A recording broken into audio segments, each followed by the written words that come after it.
নির্বাচনের একটা নিয়ম আছে, তো নিয়মে অনেকদিন আগে থেকে আমরা চাইলেও কাজটা শুরু করতে পারি না। ওই শিডিউল মেনে আমাদের কাজটা করতে হয়। যেমন আপনাদের এখানে আমরা একটা ভোটের গাড়ি দিয়েছি, এরকম সবখানেই ভোটের গাড়ি দেয়া হচ্ছে। তাছাড়াও তথ্য মন্ত্রণালয় থেকে উঠান বৈঠক করা হচ্ছে, বাজারে বাজারে গিয়ে মিটিং করা হচ্ছে।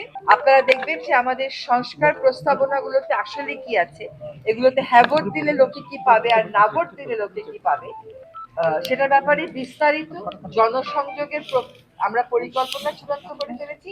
কাজও শুরু হয়ে গেছে, এটা আরো ব্যাপক মাত্রায় চলবে আগামী কয়েকদিন। নির্বাচনটা সুষ্ঠু হোক, উৎসব মুখর হোক এবং অংশগ্রহণ অনেক বেশি থাকুক, এটাই আমরা সরকার হিসাবে চেষ্টা করব। আমাদের প্রচেষ্টা সেদিকেই থাকবে। এটা আসলে ভোটারদের সক্রিয় অংশগ্রহণ, সংবাদ মাধ্যম কিভাবে জনগণকে উদ্বুদ্ধ করতে পারে ভোটাধিকার প্রয়োগে, এবং ভোটের ক্ষেত্রে যে কিছু কিছু চ্যালেঞ্জ আছে সেই চ্যালেঞ্জগুলো মোকাবেলায় জনমত গড়ে তুলতে পারে সরকার এবং গণমাধ্যম একসাথে মিলে, তার উপর নির্ভর করবে। আসলে অনেক বছর পরে একটা প্রকৃত ভোট হবে, যেখানে সরকারের কোনো পক্ষের প্রতি কোনো অবস্থান নেই।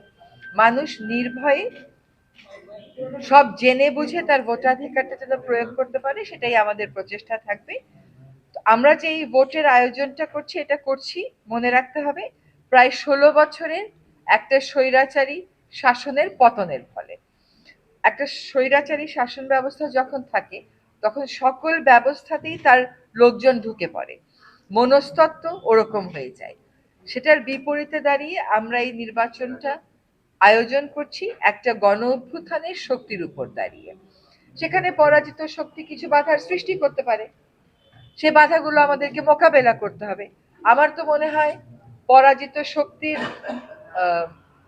পক্ষে কোনো রকমেরই জনমত নেই। যেখানে কোনো রকমেরই জনমত না থাকে, সেইখানে চ্যালেঞ্জগুলো জনগণকে সাথে নিয়ে আমরা মোকাবেলা করতে পারবো ইনশাআল্লাহ। আমাদের প্রচেষ্টা থাকবে ভোটটা শান্তিপূর্ণভাবে দেওয়ার।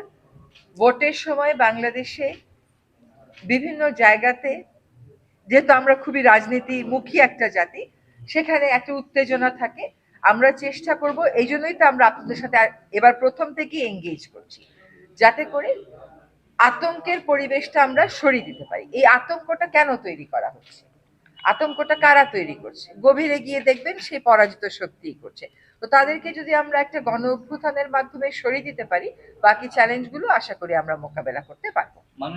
আমার বাসার সামনেও তো ককটেল ফাটিয়েছে, তো আমি কি এখানে বাহিনী নিয়ে আপনার সাথে কথা বলতে আসছি?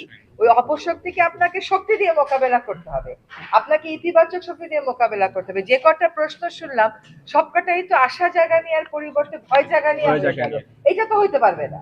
আপনাকে তো ভয় দেখানোই হচ্ছে একটা উদ্দেশ্য নিয়ে, আপনি কি সেই উদ্দেশ্যটা সফল হতে দেবেন? সফল হতে দেওয়া যাবে না। অপশক্তি কয়টা লোক আছে বলেন আমাকে, তার বিপরীতে আমরা কয়টা লোক আছি? আমাদেরকে সংগঠিত হতে হবে। আর যদি কারো বিশেষ কোনো নিরাপত্তার ঝুঁকি থাকে, সে ব্যাপারে সরকারকে অবহিত করবে।